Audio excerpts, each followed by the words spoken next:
Hey, so good morning, everyone. For those of you that haven't met me yet, my name is Gary Kale. I'm one of the founders of Worth, and I've been around financial education for about 18 years in various different forms within the financial education environment.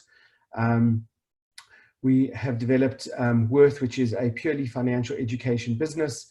And it's also important to understand that we are independent, which means that we're not financial planners and we don't sell any financial services products. The agenda for us is to equip and enable people to become wealthy. And we don't want to get involved in the product sell because we just believe that that would create a different agenda in the education. So Worth is a financial education company that provides financial education to employer groups for the purposes of assisting your staff to be able to become financially independent, to be able to get rid of their debt, bring down their stress, all sorts of other issues which I'll talk about today. And I'm going to show you how that will impact very positively on your business and how it can really improve productivity and your relationship with your staff and all those kinds of things. So I'm going to just hop onto the presentation and share my screen with you so that we can get going with the presentation.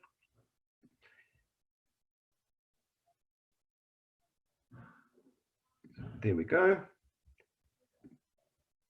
So I hope you can all see that. So let's kick off.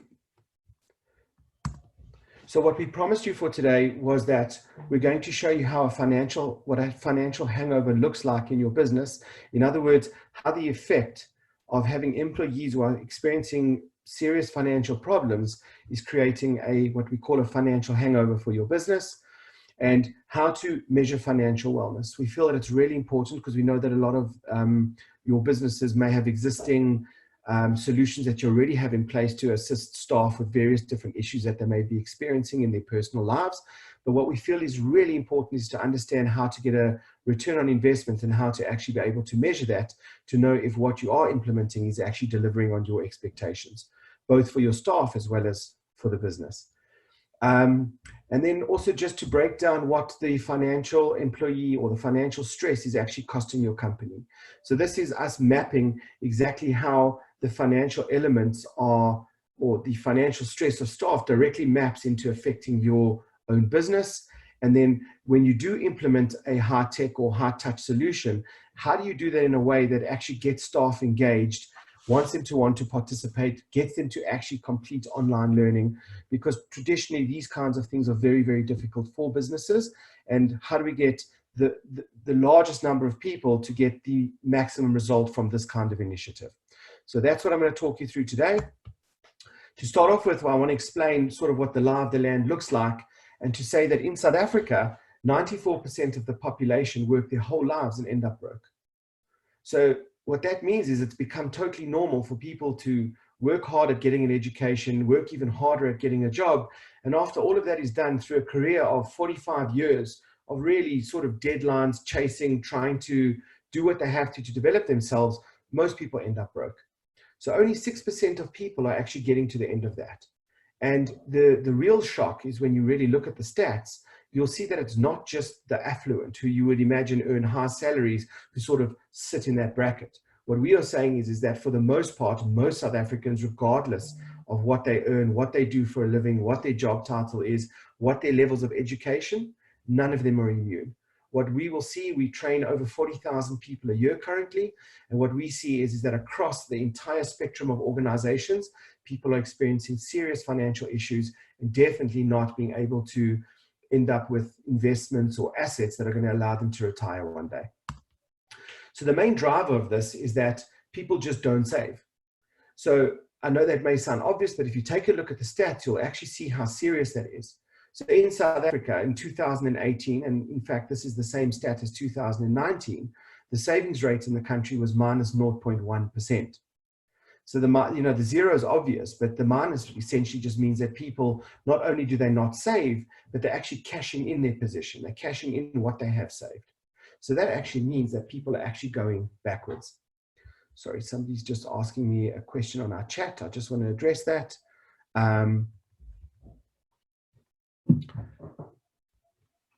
So just by the way, if there is anything you would like to ask me or want to contribute or anything like that, please just go ahead and on your screen, just enter that into the chat and I will respond.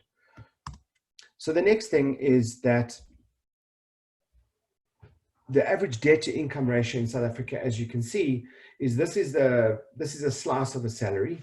And out of the 100% of what people are taking home, 76% of that in South Africa is going towards funding debt. So if you take a look at that, you'll see that the 24% in the green is really just the amount of money that people have got available after paying off debts. In other words, if South Africans actually paid all their creditors what they were supposed to, they would only have 24% of their money left to be able to live on for the rest of the month. And I mean, who can live on 24%?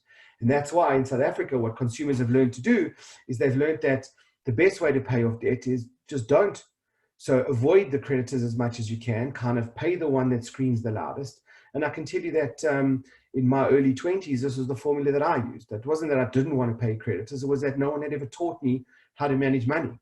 So I would find myself in a situation where my credit card debt and overdrafts and all the romancing that was taking place from the banks, the lenders and retailers got me into a situation where the amount of money that I was earning was just never enough.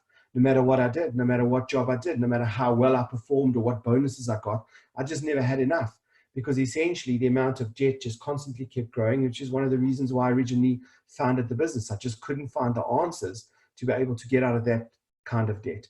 So the real problem for employees in South Africa is that this is not just to the extreme. What I'm saying is that this is the average.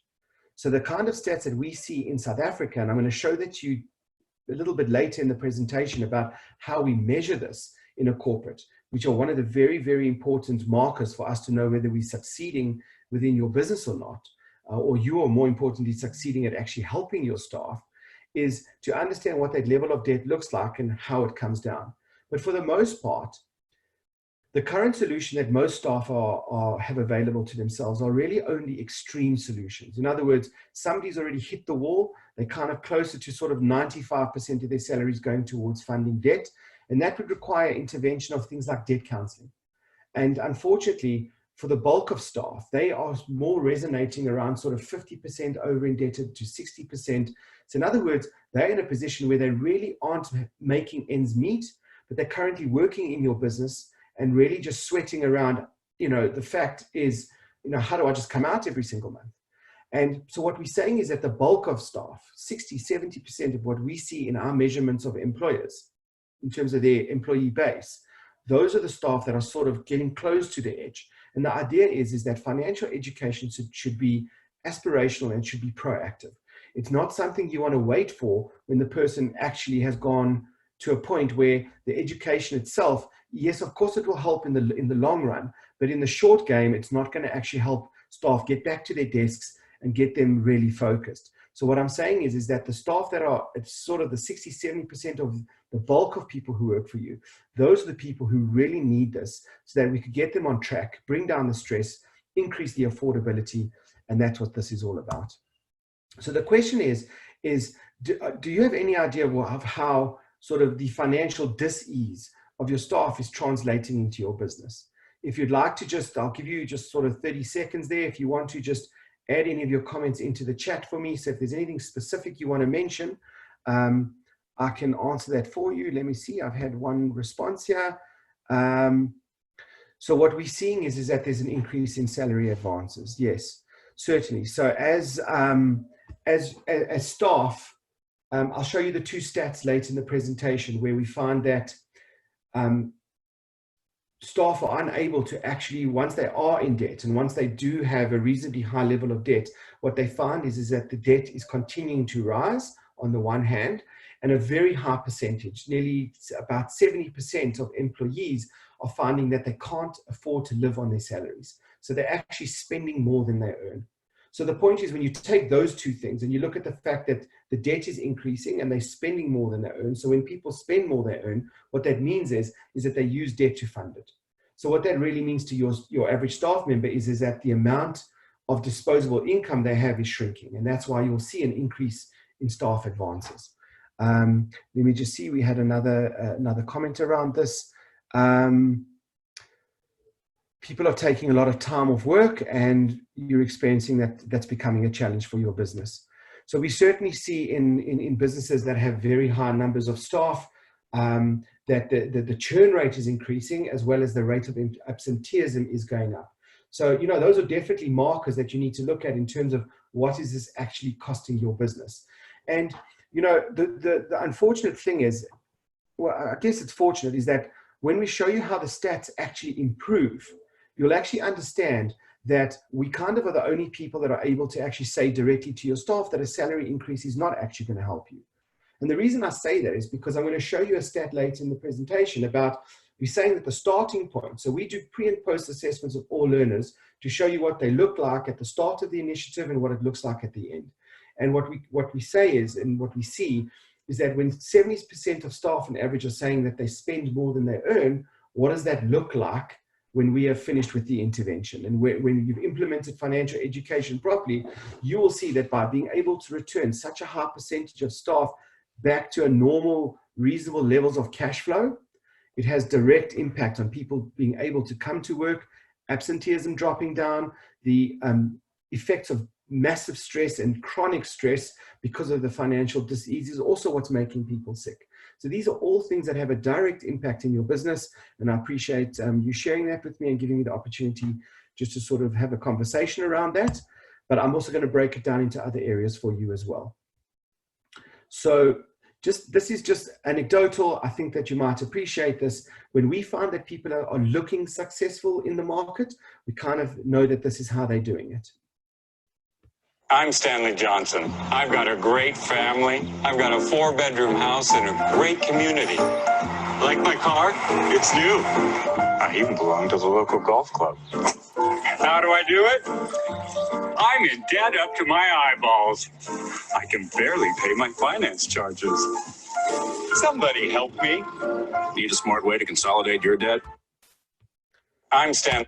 So I hope all of you were able to see that. And we do tend to use a little bit of humor in our training, not because we think we're a bunch of comedians, but because we know that this kind of topic is really pressurizing and difficult for people. And the use of humor just sort of allows people to depressurize, but also to relate to this material. We know that the truth is that if you look at the middle class in South Africa, who really, in today's terms, are educated, moving into corporate, moving into senior positions, South Africa should have an economy where the bulk of this middle class have an opportunity to really transform South Africa economically, make a huge difference to be able to support themselves as well as their extended families. But the reality is that when you look at the stats, what's really happened is that people who are successful in the business world in South Africa are highly indebted. So they've been able to go to the banks and the lenders and gear up their lives, and they've got the nice house and the nice cars. And I'm not saying there's anything wrong with that, but the reality of all the trappings of what success looks like has caused a situation where people are highly indebted and are actually not able to actually achieve the lifestyle goals, and certainly not the financial stability that they're looking for themselves and their family. So what I've decided to do is I just want to give you just a very short lesson in money management. I'm going to show you how this translates to a serious problem that your staff have. But I also thought it would be a good idea to give you an opportunity to understand sort of how we teach and what financial education actually looks like, so you don't think that it's just some kind of boring thing that you're going to like expose your staff to, and all that we're really going to do is teach your staff how to budget and that will solve the problem, because it's not like that. But I have taken one of those sort of typical subjects that people are expecting, which is like, teach me how to budget and you can solve my problems.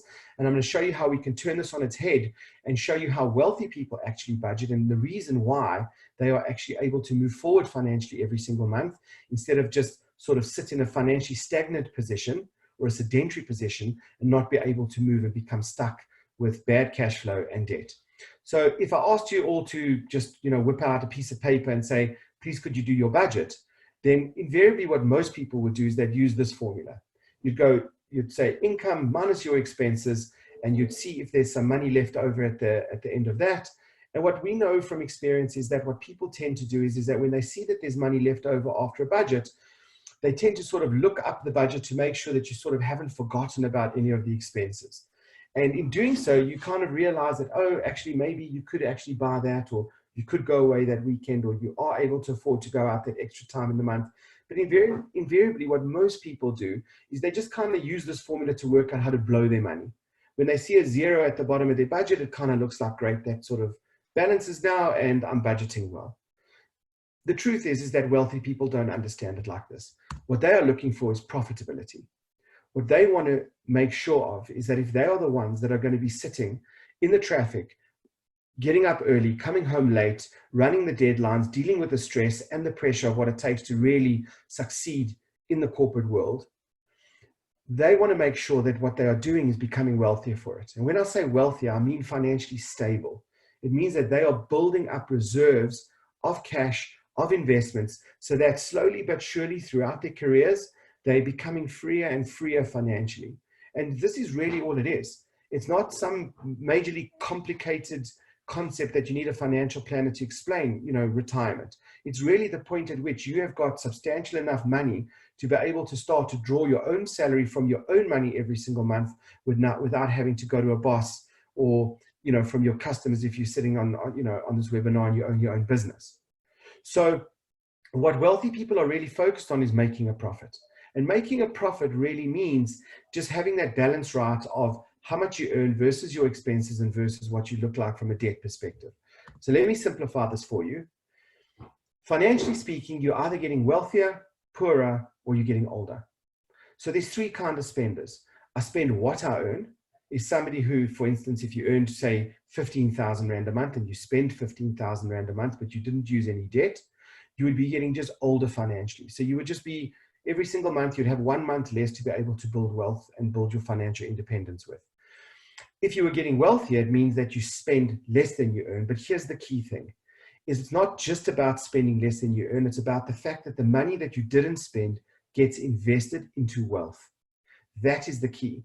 If you're not doing that and money just sits in a bank account, we know from experience, and I myself know, that if money just sits in a bank account, it gets spent. It's really, really hard to just have a balance that just is growing and growing and growing and sort of is going to take you into your wealth and retirement years. So I spend less than I earn, but the activity that has to be linked with that is that I am going to invest. And I can tell you that from experience, whether you like it or not, you have to learn how to manage assets. You have to learn how to invest. Every single person on the planet who's working for a living, making money, at some point in time is going to stop working and have no more money coming in from an employer or from their business. And they're going to have to learn to live on the bulk of money and investments that they have put together in their lives. And that is the key. And that's why the financial education is so important, because these concepts seem very scary to people who haven't had a basic education like this. And in fact, just the money sits in the bank account and just gets spent because they're so scared to actually invest or do something with the money, where in truth, it is actually such a simple exercise. And it's like learning to ride a bike, really. So that is what we want to focus on with people. But the shocking truth is that when we ask people, what percentage of the year do you spend more than you earn? Or in a simpler way, how many salaries out of 12 do you think on average people spend more than they earn? Now, when we've been training tens of thousands of people every single year, and we know that when you ask an audience this question, how many months out of 12 do you think on average most people in this room are spending more than they earn? It's pretty unanimous that it's kind of 10 to 12 months out of the year people are just spending. And it's kind of that sort of, I've got the credit card in my purse and I just use it for emergencies. And it's like, well, it's amazing how many emergencies a person can have every single year. But the reality is that most people just have kind of like a responsible amount of money that they know that they can overspend just a little bit every single month. But if you do the maths and you took the 15,000 Rand that you earned and you got to the end of the month and you didn't have a bad month, you just had spent the 15,000 Rand, but you needed to go to the retail store and just pick up some groceries for the end of the month that you needed, and you just went and spent 300 Rand on a store card and just swiped it, the maths actually looks like this. You just got 1 month older and just a little bit poorer, because that money has to be repaid, and it's going to come out of investments or it's going to come out of incurring more debt. So this is what your staff look like. They are essentially, just as they work harder, even if they get promoted, even if you pay them more, that gets translated into a nicer car, nicer lifestyle. So at the end of the day, the net result is that the longer and harder people work in most businesses in South Africa, the poorer they are just getting. So Warren Buffett, who's one of the wealthiest guys in the world, says step one, if you want to be wealthy, is don't lose money. You cannot go backwards. When you look at the interest rates of 20, 25% in South Africa that are linked to all the short-term spending and short-term debt that people are incurring, it becomes impossible to be able to get financially on your feet. And definitely, there is no future of wealth and financial stability for people that are just constantly going backwards like that. And that's why he says step two is follow step one. So in case you missed the point, make sure you don't go backwards. So this is really just part and parcel of the kind of lesson that we teach to staff, because what we want them to understand that the principle of building wealth, the principle of why you're at work, is to be able to support the lifestyle goals that you've got, but you've got to become free. You've got to get your financial independence. And this is really how it's done. It's not a complicated thing, but you really need to understand how money transacts and how it works in your life and how to deal with those conversations, whether it's dealing with a lender or dealing with your bank or dealing with your financial planner or dealing with your spouse and your children at home. All of this contributes towards making a profit and taking the money and being able to invest it. So I said to you that I would show you how wealthy people budget differently to the most. And this is what a normal budget looks like. It's your income minus your expenses. Now, when you take a look at this, it would seem that that is how you're supposed to budget. But wealthy people have learned to do something just very, very simple. They implement a concept called pay yourself first. So what does that mean? And I referred to it earlier. As I said, that if you're the one that's going to be sitting in the traffic, dealing with the level of stress and pressure and deadlines that you have on making money in your life, you're the person that should be paid first. So how do you pay yourself first? Wealthy people make sure their budgets look like this. They go income minus investments and savings. They take that amount out of their bank accounts first. It is the first thing that leaves the account. They pay themselves to future wealth development, giving yourself financial freedom and giving yourself in emergency funding, a distance between yourself and life happening. And after that, you then look at what does my lifestyle look like from an expense perspective. So even if you would be sitting in a situation where you had too much debt, you would still set your budget up like this. And maybe your investments and savings is looking close to zero. But the reality is that when you do this, your trade-offs are correct. If you do this and you just go income minus expenses, then what you're doing is you're trading off how much do I earn versus how much can I now spend. When you do those two trade-offs, it's the wrong calculation. What you should be trading off is how much can I build in wealth versus how much should I be spending. So when you set up a budget like this, you are actually doing the correct trade-offs and saying the next time you get an increase or you got a bonus or you came across extra any money, how much of it should I be spending versus what could it actually do to my investment timelines and my wealth building horizons. And when you start thinking like that, you start thinking like a wealthy person and you start achieving the results that they do. So that's pay yourself first. So how do we measure financial wellness in your business? How do we translate that the impact that people not operating like this in your business is having in your company? So currently, is there just feedback, if you will? How are you currently measuring financial wellness in your business? Is there a particular metric that you could share with us that you'd like to tell us about that we could give comment on? So if there is anything that you would like to say right now, please just put it in the chat for me and let me see if I could contribute to what you're doing. And hopefully we could learn something from the way that you measure it. Let's take a look. I'm receiving some input. Okay, so it seems to be a nebulous thing in your business in terms of measuring, where if you run sort of financial education, it feels like, yes, some staff are happy, but you're not really sure how does it translate into the business. Fine, so let me get onto that because that is the reason for this webinar. So what should you be measuring? So the first thing I want to just talk to you about is the overall big picture of what financial impact looks like in your business.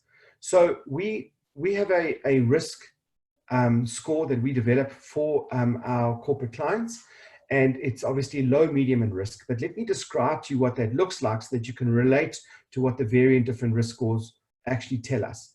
So if somebody's low risk, it means that it doesn't mean that you don't have debt. It means that you are able to afford to pay your creditors and cover your living expenses, together with, very importantly, allowing you to have some emergency funding in place. In other words, if life happens, and we quantify that as 5,000 Rand. So we ask a simple question of all learners who start and finish our program. Do you have 5,000 Rand for an emergency right now without using credit? If the answer is yes, we know that those people are able to take a financial shock and keep coming to work and keep going in an undisrupted way. If you don't have that in place, there is disruption. And invariably what that really means is that people are going to start pulling down on more debt, or certainly cashing in their investments. And that's why we look at that financial emergency like that as a key sort of base tool that needs to be in place to be able to support the rest of your financial plan. So medium risk is staff are able to service their debt, but it's starting to become intermittent. So they're starting to run out of money during the month and sort of starting to make the decisions, well, which one of my creditors should I be paying? Is it the one that really screams the loudest? Is it the one that really is harassing me to the point where I just give them a call? I know if I give them a little bit of money, they're going to leave me alone. I'm certainly not on any sort of regular sort of debt repayment schedule here and going to get out of debt. In fact, the debt's going to grow, because what's happening here is medium risk is when we see that people don't have the 5,000 Rand without using debt, but they have enough credit to be able to call on a credit card or use some store account money if they run out of money because of an emergency. But the reality is, if you look at the trend, is it's a negative trend. They are starting to become poorer, they're starting to become more indebted, and invariably they have less of their salary every single month because they're starting to pay off creditors. High risk is very serious. Now, if you take a look at the graphs on the right, what I'm saying to you is that when we poll employees pre and post our courses, we find them at 65% of the average employee base in this country of staff that we are educating are in high risk.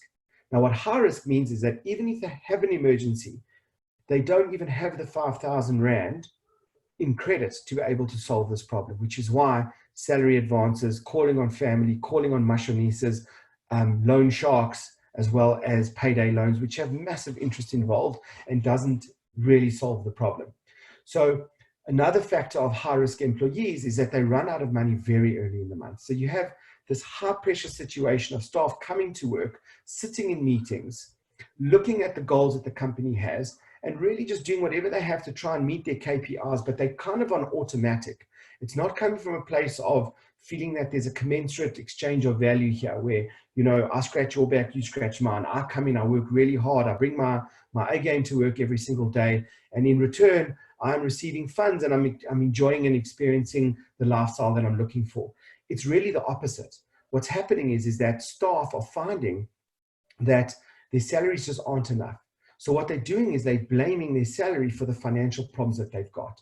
And that's why I said to you earlier that we generally are the only ones in the room that can actually say like that a salary increase doesn't help. Because when the debt to income ratio is so high of an average employee, giving them more money doesn't actually solve the problem. Because all that really happens is the debt doesn't go away. The debt just constantly continues to grow until the staff member starts to manage money effectively. They're going to continue to see their salaries as diminishing value that you are giving them. So we find that at the start of it, 65% of staff are in the high risk, and then at least another sort of 25% are in medium risk and starting to really wobble, and only really just below or around 10% of staff have got things under control. Now, our interventions are run in face-to-face and mostly actually digitally. Now, in the digital format, we give people 60 days to complete on average a 6 to 8 hour program. So we say to staff, your total engagement time, which you can do at work, on a piece of technology, or on a phone, on a tablet, on a laptop, or something like that. I'm doing work now. Thank you. Could you please go on? Thanks. Thanks for the tea. Sorry about that, but I just had to just explain that we actually are self-quarantining because my wife and I were overseas up until yesterday. We got back to South Africa and we decided that we had to self-quarantine because of the coronavirus. Not that there's anything wrong with us, we're just being responsible South African citizens, and we realized that we have to just do what we have to do. So I am working from home, so sorry about the disruption. If you hear any kids in the background, please forgive me, but hopefully you give me a thumbs up for doing what we need to do. So anyway, from a risk perspective, what we're seeing is that after the 60-day period, with only 8 hours of learning taking place, with staff being able to do their education in their own time, if they're doing it at home on a laptop or a tablet or a digital device like a handset, we see that within 60 days, we measure again, and we see that the high risk has dropped on average from 65% down to about 10%. The medium risk stays around the same at around 25%, but it's because a lot of the high risk people have become medium risk. You can't just change everyone in one clean sweep within 2 months. But the major part of this, which is very impressive and that we're very proud of, is the fact that we are able to swap 65% of high risk employees into 65% of low risk, which means that affordability is being given back to the bulk of staff. They're able to get their debt under control in the sense that they've stopped it from going up. They now have a debt elimination plan that ties in with their actual expenses, which they now have under control. And if I break this down for you, this is how these risk scores are made up. On average, this is what we're seeing in the market. The first thing that we're looking at is vulnerability, which is the short-term savings. So 18% of staff polled say that they've got 5,000 Rand for an emergency without using debt. 69% of staff after 60 days have now got that emergency funding in place, which means that they're no longer as vulnerable as they were. Because when life happens, they're able to continue coming to work. They continue to have the attitude that you want them to around their work and the level of productivity. Rising debt is the other measurement of your financial education program. So what I'm saying to you is, this is what you want to measure. You want to measure, is the vulnerability of your staff decreasing? Is the rising debt of your staff increasing or decreasing? 68% of staff who start with us tell us that their debt is rising, which, as I've said to you already, impacts on the amount of cash flow they have for their lifestyle. Just below 6% or around 6% is where we see the amount of people still struggling with debt. Now, those are the staff that you will find who need the debt counseling. It's that same small target market within your population of employees that are really struggling. And certainly we teach your staff around the debt counseling process and what to look for and what are the right kind of providers and where are you getting good advice and where you're getting advice that's going to kind of just exacerbate the problem that you've got. But the short story is that in measuring whether staff's debt is increasing, it drops from 68% to on average 6%. I mentioned earlier that from a cash flow perspective, 70% of the average employee in the country is telling us that they spend more than they earn. That drops to 25% of staff. Now, if you are implementing a financial wellness program, this is what you want to see. You need to see the cash flow returning to your staff, because that is what's going to bring down churn rates. That's what's going to increase productivity. If you don't get that right, highly stressed staff are just unfortunately not engaged.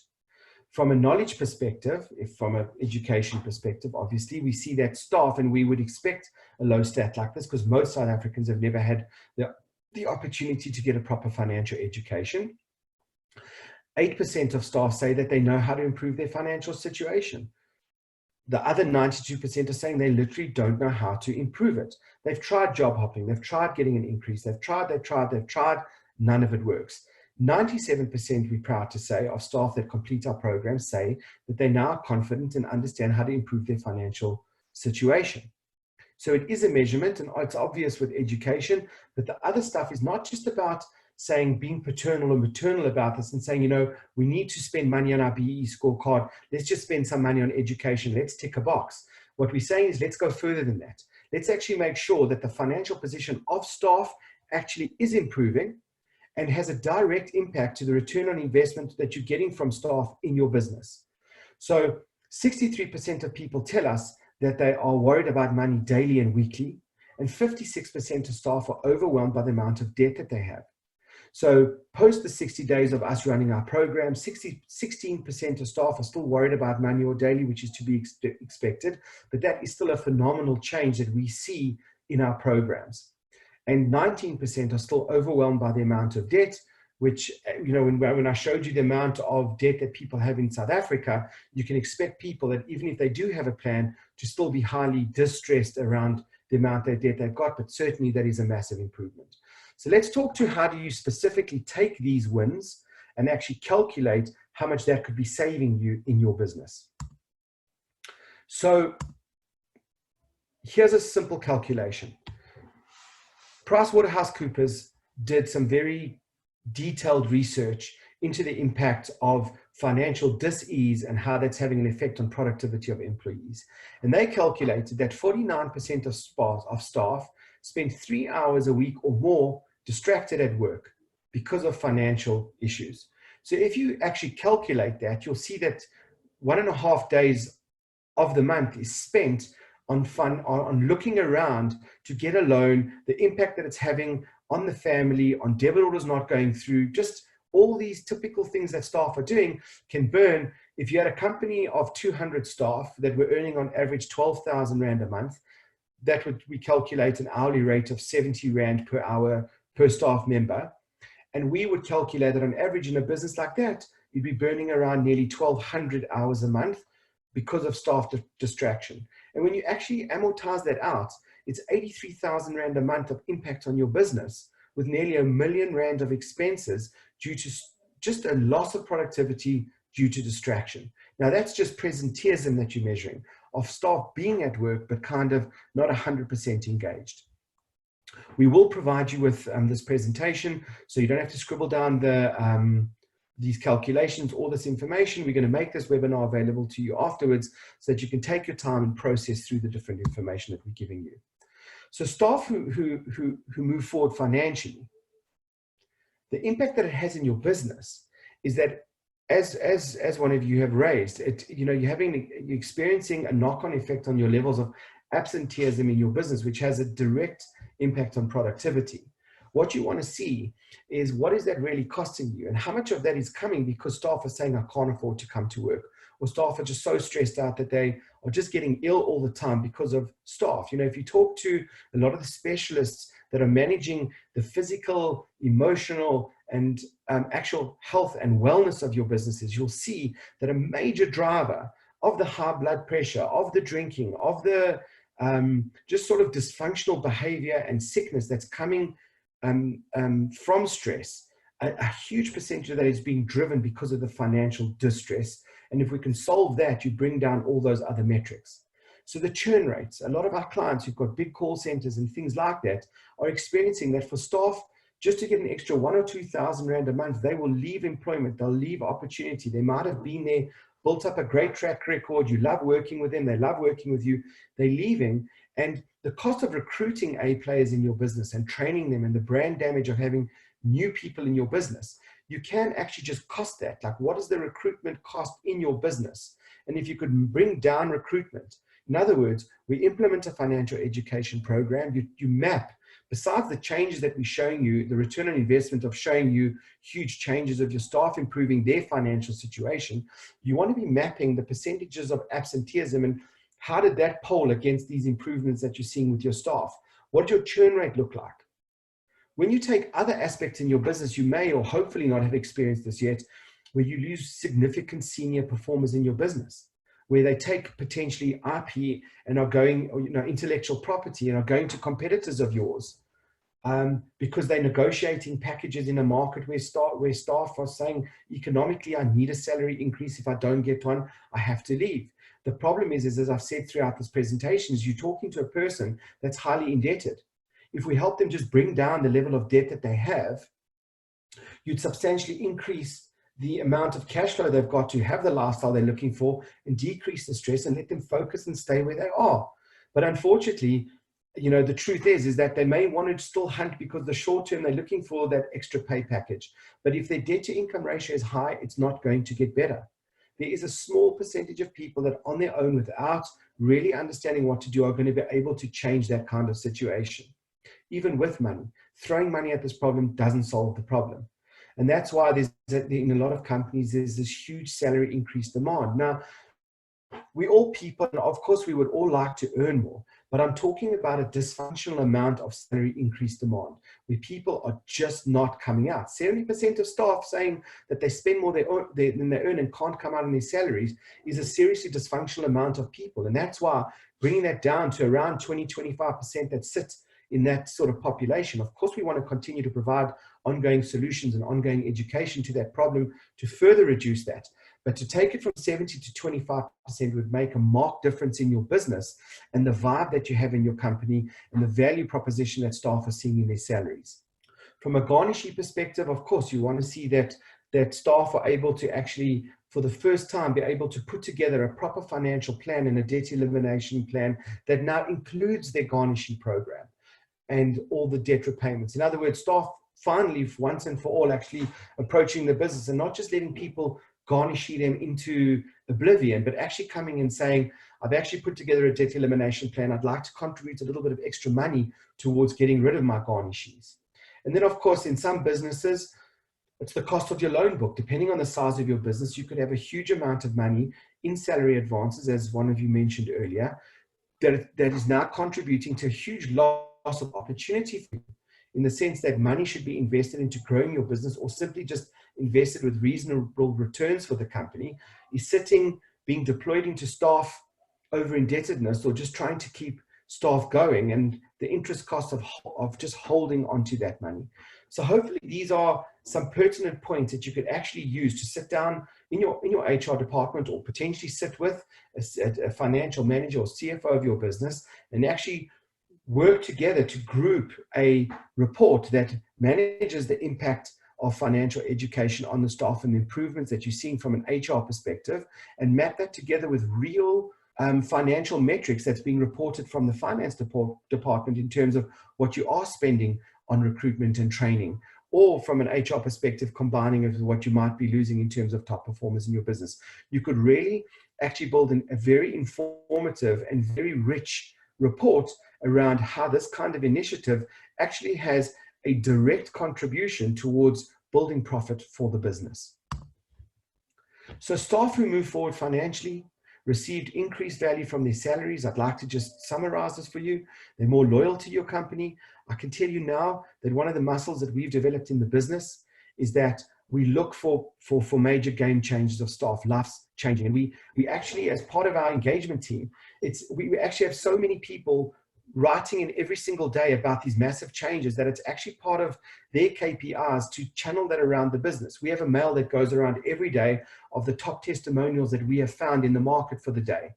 And I can tell you that when your staff are making huge changes like this at home, they are forever grateful to the company for doing that. In actual fact, as part of the post-course and post-intervention measurement, we actually ask staff to rate this employee benefit versus other employee benefits that they receive in the company. And we are yet to date, over doing this for 10 years in the market, seeing less than a 9 out of 10 rating on an employee financial education benefit. So we're not saying that you are compelled and have to use us for that, but we're telling you that this kind of intervention hits the mark when it is implemented correctly and it's implemented in a way that actually hits the financial metrics of your staff with a direct impact into your business. Staff are able to perform better. They focused on company goals. They're more engaged and can actually do more and take on more capacity for the business, which invariably means less staff are doing more for the business and certainly happy at home and get that sort of work-life balance correct. The last point that I need to just talk about for you is about how to implement the financial education into your business. So the major thing around financial education is the stigma that comes with it. So if you announce to your staff that you were getting the best money coaches in the country, they're not financial planners, nobody's going to try and sell product to you, into a room to help you get rid of your debt, which we all know is a massive problem, you're going to have an empty room. And the reason for that is people don't want to sit around in front of their peers and admit that they're the one that have got that kind of problem. They actually want to be just showing that they're doing okay and that they're being successful. In the corridors, they talk about the financial disease, but they're not going to formally sit down in an intervention and come for a debt intervention. So what needs to really take place is financial education needs to be aspirational. It needs to talk to the needs of people.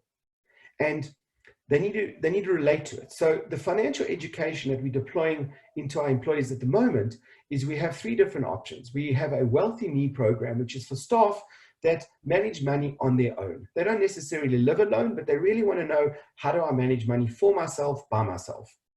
We also have picked up over the years there were always two things that people were polled and have said. When we said, what would you like to know more of? They would always say, I want to now learn how to invest because people are now confident that they know how to get things under control and want to build wealth.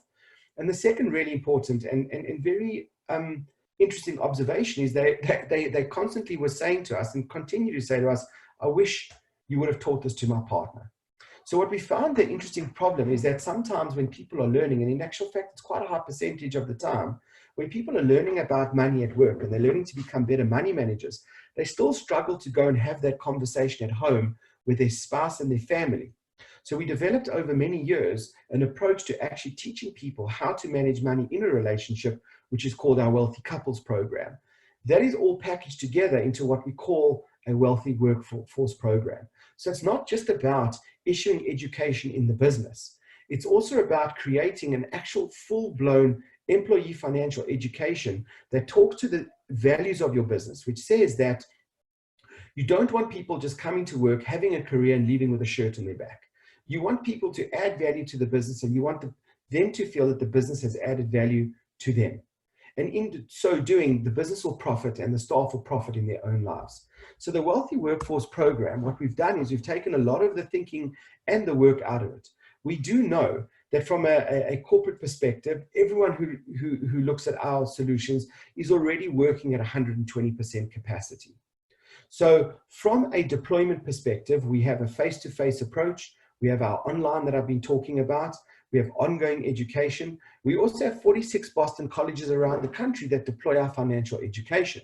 So if we're working with a very large multinational that would like to offer education through an institution like that, even if it's just from a logistical perspective, we are able to do that for staff that may not have access to technology and may need to actually be sat down and actually taken through a digital program by a tutor who's going to assist them to actually complete their learning.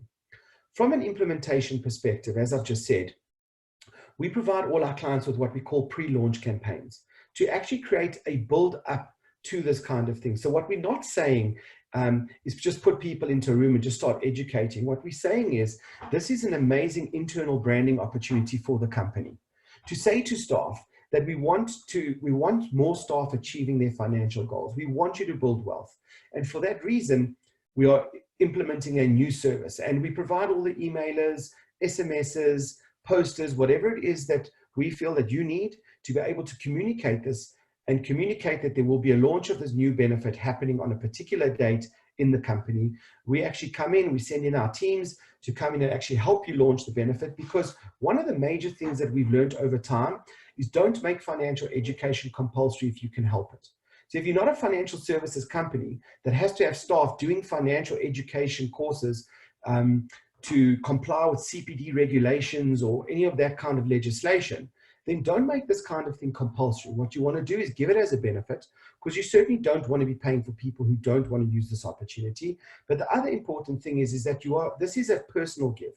What I'm saying is that in order for staff to get the benefit here and then make the impact in your business, they have to own it. They have to want to participate. They have to want to go home and make the financial changes in their life that are going to really give you the impact that I've been discussing with you in this webinar. So in order to do that, we need a really good strategy of how to get engagement. So our uptake rate of our campaigns sits at 92%. So in other words, of people that we help you to get into the room or to be exposed to the launch of this financial education, we will have an uptake rate of 92% of people in your business. So you don't have to push and force people to go through. What we rather want is a pull strategy of people moving forward and actually saying, I want this benefit and I want to participate. But combined with that, and we appreciate that sometimes people will become overexcited, but they're not prepared to do the work. And you'll see this with online learning. So we have a philosophy in our business that if we do get a bunch of overexcited people, because we've just kind of really done our job well of getting people engaged and wanting to make that change, we would then, if we see no commencement of learning, in other words, we give learner licenses to people to start learning, within 2 weeks, if we don't see people actually engaging, going onto our platform and actually starting to learn, we would actually remove them from the platform and make sure that we don't build a business unnecessarily for people who just actually don't want to learn. So we do this. We've got an engagement desk that we would actually help to contact learners if they're having difficulty not getting started. We manage the progress rates of staff. We SMS them, we mail them. We do it in a very measured way, not to drive people crazy at work, but also to stay in contact with whoever you would allocate to championing your project, to give you the insights of what's going on in your program, so that you can actually understand the progress of learners. You can understand what it looks like when, after 2 weeks, we've done a pre-course survey. So as people come onto our platforms, even with face-to-face learners, we're giving you the stats of what it's showing. That staff who've started the program, this is where their disease is. This is what the amount of indebtedness is looking like in your business. This is what staff are saying. These are their levels of unaffordability, and so on and so on. So that even at the beginning of the program, you can size up what the problem looks like. And then it's up to us to make sure that we deliver on that benchmark, so that you can see a sharp swing in those issues in your business. So this is what some of our standard collateral looks like. We would literally provide this to you in a pack with your marketing team, and this is what you would distribute out to the business if you wanted to, or you would use your own messaging. From a RBE allocation perspective, I'm not going to get into too much detail here, but essentially just want to talk you through a couple of ways that you are able to use this in your business. And the first way is just sort of through your skills development, where you just want to equip your own staff. If your business is passionate about supporting enterprise development, one of the major issues with SMEs is that one of the biggest risks of an SME is the SME themselves. They essentially are the ones that, as soon as they start making money, become indebted because they're getting romanced by banks, lenders, and retailers, as well as the peer pressure of having started a business and needing to show that they're succeeding. So it is very far-reaching in terms of what we can do in your supply chain, your contractors, as well as your SMEs that you want to support. From a more creative perspective around socioeconomic development, if you have spent and you've seen big impact in your business, and we always sort of see this as kind of a phase 2, or depending on, you know, some of our mining clients who need to do this kind of thing in community, who want to start off with this kind of initiative.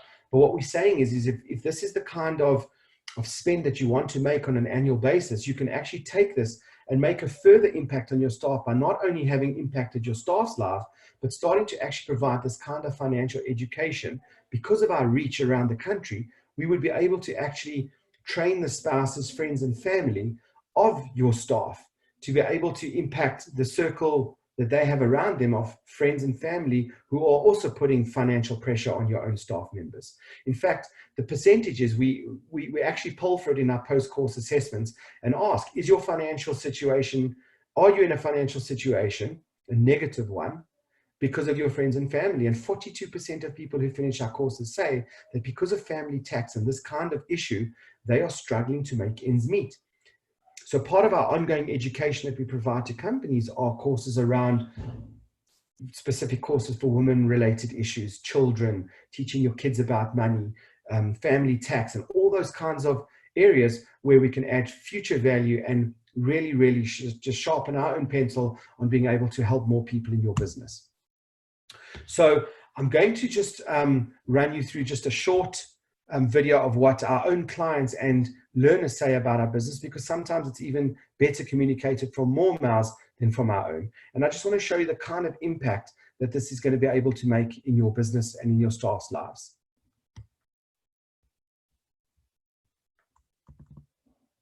Whoops, sorry. Let me just go back. I just pressed the wrong button there.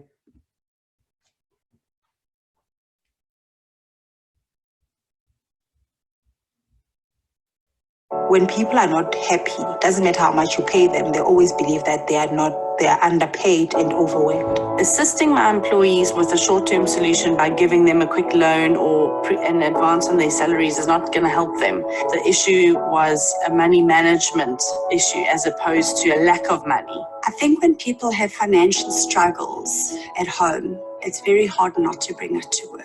When that is hanging over your head, it's very hard to be productive at work. Money matters is one of those things that we generally don't speak about, so we need to start talking about it now. Where Worth took it a couple of steps further was building wealth.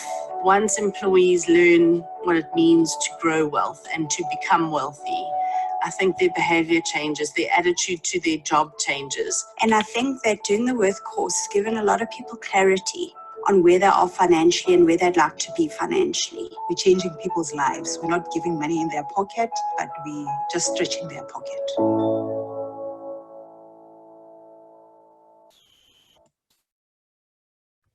something that you might be interested in is that depending on the size of the rollout that we have with some of our clients, we actually do quotes on creating that kind of content for businesses with large numbers of staff, where we would do a normal phase 1 rollout to an initial group of staff. We would then use that kind of feedback from your own staff to tool up future campaigns so that your own staff become the ambassadors of driving financial change within the business. But it's something that we would talk to you about in our one-on-one sessions. So if you would like to have a one-on-one consultation with us around how we could assist you, or just even answer some of your questions, you're welcome to email alex@worth.co.za. I'm also going to in the chat, I'm going to just post now a link which will just make life really easy for you. So if you would like to if you would like to get an appointment with us, all you do is just click on that link that I've put into the chat there for you, and it will go straight into an app called Calendly, and you'll be able to make an appointment to have a chat with us to go through what your unique needs are in your business and how we could make an impact in the business. I do hope that you have found value in this presentation and in all the metrics that we've shown you in measuring how you can measure financial wellness in your business and the impact that it makes on your business. If there's anything in particular you'd like me to answer for now, I'm still going to just make myself available for a little while longer. You also, if you would like to have just an individual chat with me, whether it's over the phone or in person, you're welcome to also mail me at gary@worth.co.za. But if you want to just post a question here, I'm happy to take a question and just share it with the rest of you.